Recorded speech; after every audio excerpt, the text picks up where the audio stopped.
Hi hello అండి. ఆణిముత్యాలు చెప్పుకుందాము. మనసుకి హత్తుకునేలా మాట్లాడేవారు కొందరు, మనసు నొచ్చుకునేలా మాట్లాడేవారు మరికొందరు, మనస్ఫూర్తిగా మాట్లాడేవారు ఇంకొందరు. ఇలా అందరి మధ్య సాగే జీవన ప్రయాణమే మన జీవితం.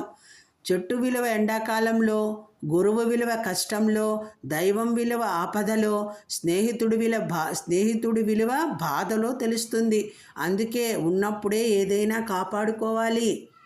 ఒంటరిగా ఉన్నప్పుడు ఆలోచనలు జాగ్రత్త, నలుగురిలో ఉన్నప్పుడు మాటలు జాగ్రత్త. సంపదలు ఎన్ని ఉన్నా తృప్తి లేని జీవితం వ్యర్థం. పూరి గుడిసె బతుకైనా కంటి నిండా నిద్రపోయే మనిషి జీవితం ధన్యం.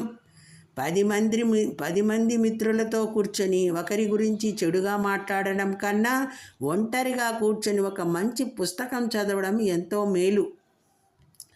ఏదీ శాశ్వతం కాదు. ఈ లోకంలో గడుపుతున్న ఈ క్షణం మాత్రమే మనది. నిన్న అనేది తీరిపోయిన రుణం, రేపు అనేది దేవుడిచ్చిన వరం. మనకంటూ ఎవరు ఉన్నా లేకున్నా భగవంతుడు ఉన్నాడు అనే నమ్మకంతో ఏదైనా ప్రయత్నం చేయి, అంతా మంచే జరుగుతుంది. సర్వేజన సుఖినో భవంతు. సర్వం శ్రీకృష్ణార్పణమస్తు.